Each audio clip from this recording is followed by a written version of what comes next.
മാൻറ്റി Thursday, പെസഹ വ്യാഴാഴ്ച. പെസഹ എന്ന് പറയുമ്പോൾ നമുക്കറിയാം പെസഹായുടെ ദിവസമാണ്. നമ്മൾ ചർച്ചിൽ ചില പള്ളികളിൽ വൈകിട്ട് തന്നെ ശുശ്രൂഷ ബുധനാഴ്ച വൈകിട്ട് ചെയ്യും. ചില പള്ളികളിൽ വെളുപ്പിന് 2 മണിക്ക് തൊട്ട് രാവിലെ 6 മണി വരെ ശുശ്രൂഷ ചെയ്യും. അത് കഴിഞ്ഞിട്ടാണ് എൻ്റെ ഈ വചനം കേൾക്കുന്നത്. എന്താന്നേലും ഈ പെസഹ വ്യാഴാഴ്ചയ്ക്ക് വേദപുസ്തകത്തിൽ സത്യദൈവത്തെ അറിയുന്ന നമുക്ക് വളരെ പ്രധാനപ്പെട്ട ഒരു ദിവസമാണ്. ഇതാ ലോകത്തിൻ്റെ പാപത്തെ വഹിക്കുന്ന കുഞ്ഞാട് എന്ന് യോഹന്നാൻ സ്നാപകൻ വിളിച്ചു പറഞ്ഞു. അപ്പം ഇതാ ലോകത്തിൻ്റെ മുഴുവൻ പെസഹ ആചരിക്കുന്ന വിശ്വാസികളാണ് എങ്കിലും ദൈവം തൻ്റെ പുത്രനെ അയച്ചത് ലോകത്തിൻ്റെ മുഴുവനും രക്ഷയ്ക്ക് വേണ്ടിയാണ്. അതായത് തന്നിൽ വിശ്വസിക്കുന്നത്, താൻ പിതാവ് അയച്ച പുത്രനിൽ വിശ്വസിക്കുന്നവന്, തൻ്റെ ഏകജാതനായ പുത്രനിൽ വിശ്വസിക്കുന്നവന് നിത്യജീവൻ നൽകേണ്ടതിന് വേണ്ടിയാണ് തൻ്റെ പുത്രനെ അയച്ചത്. അപ്പം we are talking about the spirit realm, ആത്മീക തലമാണ് ഇപ്പോൾ സംസാരിക്കുന്നത്. അപ്പോൾ ആത്മീക തലത്തിൽ വി ആർ ലോസ്റ്റ് ഷീപ്പ്. നമ്മൾ വഴിതെറ്റി അലഞ്ഞ് നടക്കുന്ന ആടുകളാണ്. ചില ആടുകൾ കുറേ കാശൊക്കെ ഉണ്ടാക്കിയെന്നിരിക്കും, ചില ആടുകൾ വീർത്ത് കെട്ടിയിരിക്കും, ചില ആടുകൾ വലിയ സൗധങ്ങളുണ്ടാകും, ചില ആടുകൾ തീരെ മെലിഞ്ഞതായിരിക്കും. പക്ഷേ ഇതൊന്നും പ്രശ്നമില്ല ദൈവത്തിൻ്റെ മുമ്പിൽ. എല്ലാ ആടുകളും ഒരുപോലെ തെറ്റി നടക്കുകയാണ്. All have sinned and come short of the glory of the Lord. ദൈവത്തിൻ്റെ എല്ലാവരും പാപം ചെയ്തിട്ട് ദൈവ തേജസ് ഇല്ലാതാക്കിയിരിക്കുന്നു എന്നാണ് വചനം പറയുന്നത്. ആ ഒരു കാലത്തിലാണ് യേശു ക്രിസ്തു കടന്നു വരുമ്പം യോഹന്നാൻ സ്നാപകൻ വിളിച്ച് യേശുവിനെ കണ്ടു, ഇതാ ലോകത്തിൻ്റെ പാപത്തെ വഹിക്കുന്ന കുഞ്ഞാട്. ആ കുഞ്ഞാടാണ് ഇവിടെ നമ്മുടെ മുമ്പ് നിൽക്കുന്നത്. അതാണ് മോണ്ടിത്തേഴ്സ് പെസഹ വ്യാഴാഴ്ച. വേദപുസ്തകത്തിൽ യോഹന്നാൻ്റെ സുവിശേഷം 13:1 തൊട്ട് 11 വരെയുള്ള വാക്യങ്ങളിലാണ് അത് തുടക്കം. അതിൻ്റെ ബാക്കി നിങ്ങൾക്ക് വായിക്കാം. എന്താന്നേലും അത് എന്താണെന്ന് വായിക്കുന്നത് കുറച്ച് ഭാഗം ഞാൻ വായിക്കാൻ പോവാണ്.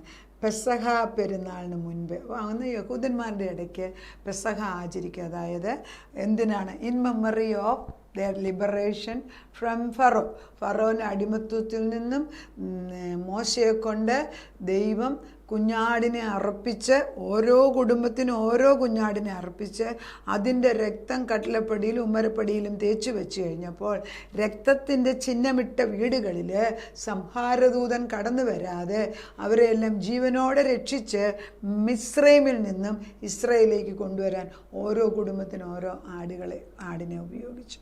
അത് കമ്മറേറ്റ് ചെയ്യുക, അത് ഓർക്കാൻ വേണ്ടിയാണ് എല്ലാ വർഷവും യഹൂദന്മാരുടെ ഇടയ്ക്ക് പെസഹ. ഇപ്പോഴും അവർക്ക് പെസഹ ആചരണമുണ്ട്, കാരണം അവർ യേശുവിനെ സ്വീകരിച്ചിട്ടില്ലാത്തതുകൊണ്ട്. എന്നാൽ വിശ്വാസികളാണെന്ന് നമ്മളെ സംബന്ധിച്ച് വി ആർ ബ്ലെസ്സഡ്, നമ്മൾ അനുഗ്രഹിക്കപ്പെട്ടവരാണ്. നമുക്ക് വേണ്ടി വന്ന ദൈവത്തിൻ്റെ സ്വന്തം പുത്രനെ നമ്മൾ മനസ്സിലാക്കി, ഇതാണ് കുഞ്ഞാട്. ഈ കുഞ്ഞാടാണ് ഊനമില്ലാത്ത കുഞ്ഞാടെന്നും പാപമില്ലാത്തതും വിശുദ്ധവുമായതും വിശുദ്ധ രക്തവുമുള്ളതായ ഈ കുഞ്ഞാട് എന്നേക്കുമായിട്ട് പാപയാഗമായിട്ട് നമുക്ക് വേണ്ടി മുൻപിൽ നിൽക്കുന്നത് ഈ കുഞ്ഞാടാണ്. അപ്പോൾ പെസഹായുടെ ദിവസം യേശുവിന് അറിയാമായിരുന്നു ഇത് ലാസ്റ്റ് ഡേ ആണ്. എന്നെ സംബന്ധിച്ചിടത്തോളം നമ്മൾ ഓർക്കണം, സ്വർഗത്തിൽ പിതാവും പുത്രനും പരിശുദ്ധാത്മാവും കൂടെ ഒരേപോലെ ആലോചിച്ചിട്ട് ഈ വർഷത്തെ പെസഹായ്ക്ക് ആടുകൾക്ക് പകരം യേശുവിനെയാണ് യാഗമായിട്ട് കൊടുക്കുന്നത്. അത് അബ്രഹാം ഇസഹാക്കിനെ കൊടുത്തതുപോലെ യാഗവസ്തുവായിട്ട് കൊടുക്കേണ്ടത് യേശുവാണെന്ന് യേശുവിനറിയാം. കാരണം ഇവർ 3 പേരും കൂടെ ഒന്നിച്ച് തീരുമാനിച്ചിട്ടാണല്ലോ വന്നത്. അത് മനസ്സിലാക്കിക്കൊണ്ട് പ്രധാന കാര്യങ്ങളെല്ലാം യേശു അന്നേരം ചെയ്യാണ്. തൻ്റെ ശിഷ്യന്മാരെ വിളിച്ചു കൂട്ടുന്നുണ്ട് ലോകത്തിൽ. അതിവിടെയാണ് പെസഹ പെരുന്നാളിന് മുൻപേ. അപ്പോൾ പഴയ നിയമത്തിൽ യഹൂദൻ്റെ പെസഹ പെരുന്നാളിൻ്റെ ദിവസം തന്നെയാണ് ദൈവം പെസഹായിട്ട് വന്ന് കുഞ്ഞാട് മുമ്പിൽ നിൽക്കുന്നത്. അപ്പോൾ താൻ ഈ ലോകം വിട്ട് പിതാവിൻ്റെ അടുക്കൽ പോകുവാനുള്ള നാഴിക വന്നു എന്ന് യേശു അറിഞ്ഞിട്ട് ലോകത്തിൽ തനിക്കുള്ളവരെ സ്നേഹിച്ചതുപോലെ അവസാനത്തോളം അവരെ സ്നേഹിച്ചു. ദൈവം സ്നേഹമാണ്. ഈ സ്നേഹത്തിന് ആഴമില്ല.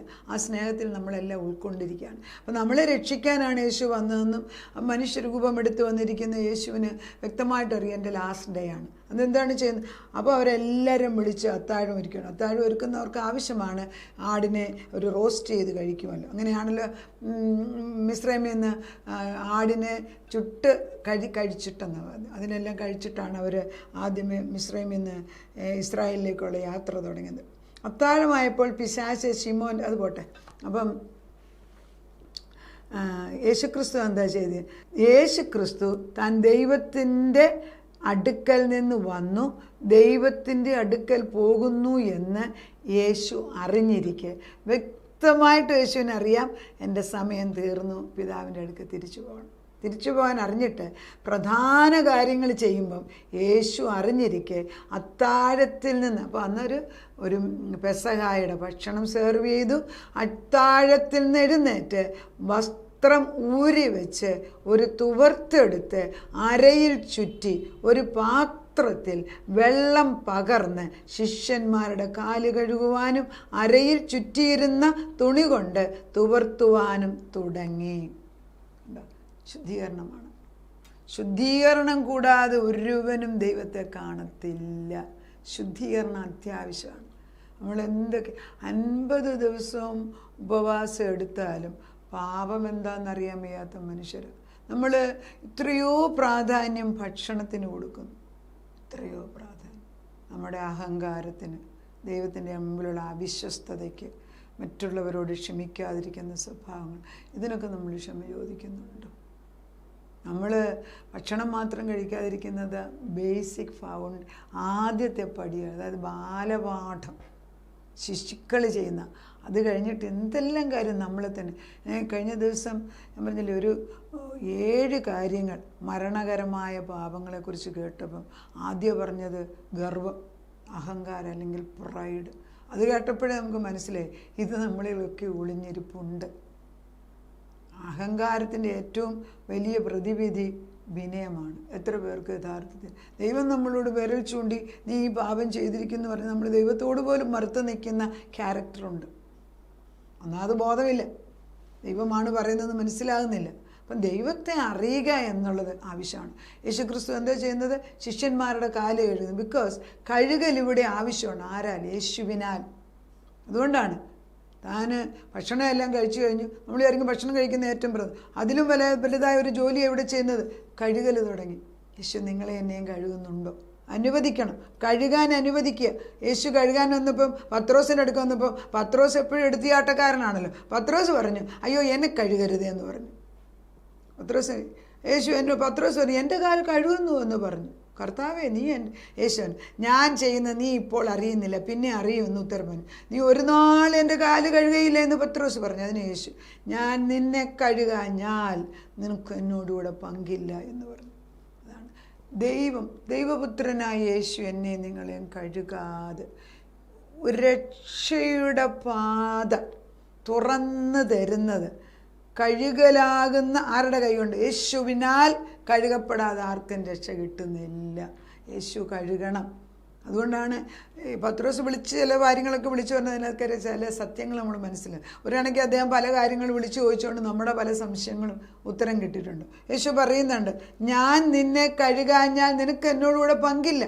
അപ്പോൾ ശിമോൻ കർത്താവ് എൻ്റെ കാൽ മാത്രമല്ല കൈയും തലയും കഴുകണം. അപ്പോൾ പത്രോസ് സന്മനസ്സനാണ്, കഴുകിക്കോളും. യേശു അവനോട് കുളിച്ചിരിക്കുന്നവനെ കാൽ അല്ലാതെ കഴുകുവാൻ ആവശ്യമില്ല, ശരീരം അവൻ മുഴുവനും ശുദ്ധിയുള്ളവൻ, നിങ്ങൾ ശുദ്ധിയുള്ളവരാണ്. അപ്പം കുളിച്ചിരിക്കുന്നവരെ കർത്താവ് പറയുന്നു. പത്രോസ് പറയുന്ന പിന്നെ എൻ്റെ കാലും തലയും കൊടുക്കുക. അതന്നെ നമ്മളും പറയുന്നത്. പക്ഷെ വചനം കേൾക്കുന്നവൻ ശുദ്ധിയുള്ളവനാണ്. യേശുവിൻ്റെ കൂടെ ഇവർ വസിക്കുന്നവരാണ്. They are already. പിന്നെ literally physically also they are taken bath. കർത്താവ് പറയുന്നത് അതുകൊണ്ട് തലയ്ക്കല്ല ഇവിടെ കഴുകൽ ആവശ്യം, കാലില്ല. നമ്മൾ ഓർക്കണം കാലുകൾ. സുവിശേഷം പറയുന്ന കാലുകൾ എത്ര മനോഹരം ആണ്. ഈ സുവിശേഷം കൊണ്ട് തൻ്റെ ജീവൻ ഈ ഭൂമിയിൽ നിലനിർത്തി കൊടുത്ത് ദൈവം യേശു എവിടെയെല്ലാം ചെന്നോ അവിടെ സദ്വർത്തമാനം തന്നെ കൊടുത്തിട്ട് അനേകർക്ക് വെളിച്ചം, ജീവൻ്റെ വെളിച്ചം പകരുന്ന ഒരു ജീവനുള്ള കുഞ്ഞാട് മുമ്പിൽ നിൽക്കുകയാണ്. ആ കർത്താവ് പറയാണ് നീ ശുദ്ധരാണ്. എന്നാൽ എല്ലാവരും അല്ല, തന്നെ കാണിച്ചു കൊടുക്കുന്നതിനെ അറിഞ്ഞിരിക്കുക കൊണ്ടത്രേ എല്ലാവരും ശുദ്ധമാണ്. അപ്പം ഈ Maundy Thursday celebrated just before Easter in remembrance of the last supper Jesus did. എന്തിനാണ് പെസഹ ആചരിക്കുന്നത്? കർത്താവ് ക്രൂശ് മരണത്തിന് കയറുന്നതിന് മുൻപേ അപ്പച്ചൻ യേശു ക്രിസ്തു തൻ്റെ ശിഷ്യന്മാരുമായിട്ട് തിരുവത്താഴം കഴിക്കുന്ന ദിവസം ക്രിസ്തു ചെയ്ത് നമ്മളോട് ചില ജോലികൾ ഏൽപ്പിച്ചത് ഓർക്കാൻ വേണ്ടി കൂടെയാണ്. നാളെ ഈ സമയത്ത് ക്രൂശന്മേൽ കയറി കഴിഞ്ഞെന്ന് ഓർക്കണം. അതുകൊണ്ടാണ് തൻ്റെ ശിഷ്യന്മാരെ ശുദ്ധീകരിച്ച് കഴിഞ്ഞിട്ട് ദൈവം അവരോട് പറയുന്ന ഓരോ ഭാഗങ്ങൾ ഈ ലൂക്കോസിൻ്റെ സുവിശേഷം 22 എഴുതിയിട്ടുണ്ട്. ലൂക്കോസിൻ്റെ സുവിശേഷം 22 കർത്താവ് അത് കഴിഞ്ഞുടനെ തന്നെ എന്താ ചെയ്തതെന്ന് എഴുതിയിരിക്കുന്നു. They are all inter connected, they are important. 22:19 ഇങ്ങനെ വായിക്കുന്നത്, ലൂക്കോസിൻ്റെ 22:19 ഇങ്ങനെ വായിക്കുന്നു. പിന്നെ യേശു ഭക്ഷണം കഴിച്ചു, പിന്നെ അപ്പമെടുത്ത് വാഴ്ത്തി നുറുക്കി അവർക്ക് കൊടുത്തു. ഇത് നിങ്ങൾക്ക് വേണ്ടി നൽകുന്ന എൻ്റെ ശരീരം, എൻ്റെ ഓർമ്മയ്ക്കായി ഇത് ചെയ്യുവിനെന്ന്. അതുകൊണ്ട് തന്നെ അത്താഴം കഴിഞ്ഞ ശേഷം താൻ പാനപാത്രം കൊടുത്തു. ആ പാനപാത്രം എടുത്ത് എൻ്റെ രക്തത്തിൻ്റെ പുതിയ നിയമമാണെന്നു, എന്നാൽ എന്നെ കാണിച്ചു, അത്ര മതി. അവിടെ ദൈവത്തിൻ്റെ he took bread and gave thanks, broke it and gave it to them, saying this is my body given for you. Do this in remembrance of me. In the same way, after the supper, he took the cup, saying, the cup is a new covenant in my blood, which is poured out for you. The final day hours Jesus spent with the disciples were sacred and filled with significant teachings. Maundy Thursday set aside to remember these commands Jesus gave at the Last Supper. കർത്താവ് കാല് കഴുകിക്കഴിഞ്ഞ് വെച്ച് കർത്താവ് പറയുന്നുണ്ട്, എൻ്റെ അതിനു മുമ്പ് കർത്താവ് അപ്പം എടുത്ത് വാഴ്ത്തി വെച്ച് പറയുന്നത് എന്താണ് കുർബാനയിൽ ചെയ്യുന്നത്. അതാണ് എല്ലാ സഭകളും ചെയ്യുന്നുണ്ട്. ഒരു തരത്തിലല്ല മറ്റൊരു തരത്തിൽ ചെയ്യുന്നുണ്ട്. എന്തിന്? In remembrance of what he has Z on that. എപ്പോഴും കാൽവറി ക്രൂശിൽ കയറുന്നതിന് തൊട്ട് മുമ്പ് ഞാൻ എന്നാ ചെയ്തതിന്, എന്തിനാ വന്നത് എന്നുള്ളത് പഠിപ്പിക്കുവീൻ, അത് ഓർക്കുവീൻ. അത് മറക്കല്ല. നമ്മൾ മറക്കും. നമുക്ക് വലിയൊരു പഴയ പന്ന സ്വഭാവമുള്ളത് നല്ലത് മറന്നുപോകും പെട്ടെന്ന്. അഴുക്കാണെന്നും ഓർത്തിരിക്കും. നന്മ ഈ പാപലോകത്തിൽ ജീവിക്കുന്ന നമ്മുടെ അന്തരാത്മാവിനെ ജീവിപ്പിക്കാൻ വേണ്ടി കർത്താവ് പറയുന്നത് അനുഷ്ഠിക്കുക. കർത്താവ് പറയുന്നുണ്ടല്ലോ, എന്നെ സ്നേഹിക്കുന്നവൻ ഞാൻ പറയുന്നത് ചെയ്യും, എൻ്റെ കൽപ്പനകൾ അവർക്ക് പ്രയാസമല്ല. ഇപ്പം ചില ഭാര്യമാർ ചില ഭർത്താക്കന്മാർ ഉപദ്രവിക്കുന്ന കേൾക്കുമ്പോൾ ഞാൻ ചോദിക്കും, നിങ്ങൾ എന്തിനാണ് അവരുടെ കൂടെ നിൽക്കുന്നതെന്ന് പറയും. അപ്പോൾ അവർ പറയും, പിള്ളേരുണ്ട് ഒന്ന്, പിന്നെ ഞാൻ പോയാൽ ഈ മനുഷ്യൻ ഇല്ലാതാകും. അങ്ങനെ തന്നെ അവരെന്നോട് പറയും. അതൊരു സ്നേഹമല്ലേ? രണ്ട് സൈഡും ഉണ്ട്. അങ്ങേപ്പുറത്തും ചില ഭാര്യമാർ സഹിക്കമേയാത്ത പ്രശ്നം, ഭർത്താക്കന്മാർ കൂടെ നിൽക്കും. ബിക്കോസ് അവർക്കറിയാം ആ ഭർത്താവ് ഇട്ടേച്ച് പോയി ഇവളൊന്നും ഇല്ലെന്ന്, വെറും 0 വട്ടമാകുമെന്ന്. അവർ കടിച്ചു പിടിച്ച് നമ്മുടെ കൂടെ നിൽക്കും. അതൊക്കെ ദൈവത്തിൻ്റെ കൃപയാണെന്ന് ഓർക്കണം.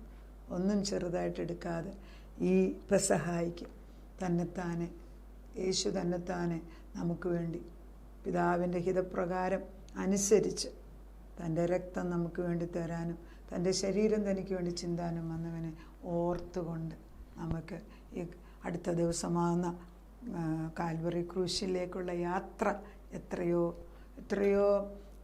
വിശുദ്ധിയോട് നമുക്കത് കാണേണ്ടിയിരിക്കുന്നു, അത് ഓർക്കേണ്ടിയിരിക്കുന്നു. കർത്താവ് പറയുന്നത് ചെയ്യാൻ അന്തരാത്മാ ബലപ്പെടുത്തട്ടെ. തബ് പെസഹായ കുഞ്ഞാടിനെ ഞങ്ങൾക്ക് പെസഹ കുഞ്ഞാടാക്കി പിതാവാം ദൈവം പുത്രനായ യേശു ക്രിസ്തുവിനെ ഭൂമിയിലേക്ക് തന്നിട്ട് പിതാവ് നോക്കിയിരിക്കുകയാണ്, എൻ്റെ മകനിലേക്ക് എത്ര പേർ ആകർഷിക്കുമെന്ന്. ചിലപ്പോൾ ഞാൻ വിചാരിക്കുകയോ, പിതാവ് പോലും ഈ മനുഷ്യൻ്റെ യാത്ര, മനുഷ്യജനങ്ങൾ ഇങ്ങനെ അങ്ങ് അറിയാതെ അങ്ങ് ഇരുട്ടിലേക്ക്, ഒരു മനുഷ്യൻ റോഡിലൊക്കെ നിന്ന് ക്രിസ്തുവിനെക്കുറിച്ച് വിളിച്ചു പറഞ്ഞാൽ വളരെ അവഹേളനമായിട്ട്, ഒരാൾ യേശുവിൻ്റെ പേര് പറഞ്ഞാൽ അവരെ അടിക്കുന്ന ഒരു ലോകമായിട്ട് മാറുമ്പം ഉറക്കെ വിളിച്ചു പറയാൻ പോലും വയ്യാത്തൊരു ലോകത്തിൽ പിതാവ് നോക്കിക്കൊണ്ടിരിക്കുകയാണ് പുത്രനെ സ്നേഹിക്കുന്നവരെത്ര പേരുണ്ടെന്ന്. പുത്രനിൽ കൂടെ അല്ലാതെ ഒരു വ്യക്തിയും പിതാവിനെ കാണുന്നില്ല. യേശു പറയുന്നുണ്ട്, ഞാൻ തന്നെ വഴിയും സത്യവും ജീവനും. ഈ സത്യത്തിൻ്റെ ആത്മാവിനെ ഉള്ളിൽ പരിശുദ്ധാത്മാവ് ഇടാതെ ഒരു വ്യക്തിയും പിതാവിനെ കാണുന്നില്ല. പുത്രനെ കാണാനുള്ള ഭാഗ്യം ഞങ്ങളുടെ മുമ്പിൽ തുറന്നു വെക്കുമ്പം അത് നിസ്സാരമായിട്ടെണ്ണി ജീവിതം തള്ളിക്കളയലേ അപ്പച്ച. ഇന്നൊരു ദിവസമുണ്ടെങ്കിൽ സൂര്യൻ അസ്തമിക്കുന്നതിന് മുൻപ് നിൻ്റെ ആത്മാവ് നമ്മുടെ കുടുംബങ്ങളിൽ പ്രവർത്തിക്കണം. നമ്മുടെ തലമുറമേൽ നിൻ്റെ ചിഹ്നമിടണം. മോശ ഇട്ടതുപോലെ കുഞ്ഞാടിൻ്റെ രക്തം അന്നിട്ടെങ്കിൽ ഞങ്ങൾ പെസഹ കുഞ്ഞാടാകുന്ന യേശുവിൻ്റെ രക്തം നമ്മുടെ മക്കളുടെ മേൽ, അവരുടെ നെറ്റിമേൽ, അവരുടെ ചെവിയുടെ പുറകിൽ, അവരുടെ തമ്പിൽ, അവരുടെ വിരലുകളിൽ ഇട്ടുകൊടുക്കുന്നു അപ്പച്ച. എൻ്റെ ആത്മാവ് പ്രവർത്തിച്ചേ പറ്റൂ. വഴിതെറ്റിപ്പോയ ഏതൊരു കുഞ്ഞിന്. ആടുകൾക്ക് സ്വയമേ ഒരു ബുദ്ധിയില്ലല്ലോ കർത്താവേ, പക്ഷെ ചിഹ്നമിട്ട ആടിനെ ഉടയവൻ അറിയാം. അതുകൊണ്ട് ഞങ്ങൾ ചിഹ്നമിടുകയാണ്. അപ്പച്ചൻ അവരെ എല്ലാം ചേർത്ത് പിടിച്ച് കൊണ്ടുവരുന്നതിന് സ്തോത്രം ചെയ്യുന്നു. പെസഹായുടെ സമയത്തും ക്രൂശുമരണത്തെ മുൻപിൽ കണ്ടിട്ടും നീ ഞങ്ങളെ രക്ഷിക്കുന്ന കാര്യം മാത്രം ഓർത്തത്. ക്രൂശിന്മേൽ കിടന്നും അവിടുന്ന് അത് തന്നെയാണ് പറഞ്ഞത്. അതിനാൽ ഇത്ര വലിയവനായ ഒരു ദൈവം ഞങ്ങളുടെ മുമ്പിൽ നിൽക്കുമ്പം ഈ ദിവസങ്ങളിൽ വേറെങ്ങും ഞങ്ങളുടെ ചിന്ത പോകാതെ നിന്നിൽ മാത്രം ശ്രദ്ധ വെച്ച് മുൻപോട്ട് പോകാൻ ഞങ്ങളെ പഠിപ്പിക്കണം.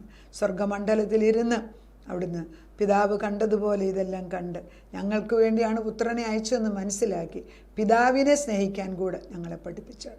പ്രാർത്ഥനയുടെ ഉത്തരം തന്നതിന് നന്ദി. ഇത് തലമുറകൾക്ക് ഐശ്വര്യമാക്കി മാറ്റിയതിന് സ്തോത്രം ചെയ്തു. യേശു ക്രിസ്തുവിൻ്റെ പൊന്നുനാമത്തിൽ തന്നെ ആമേൻ.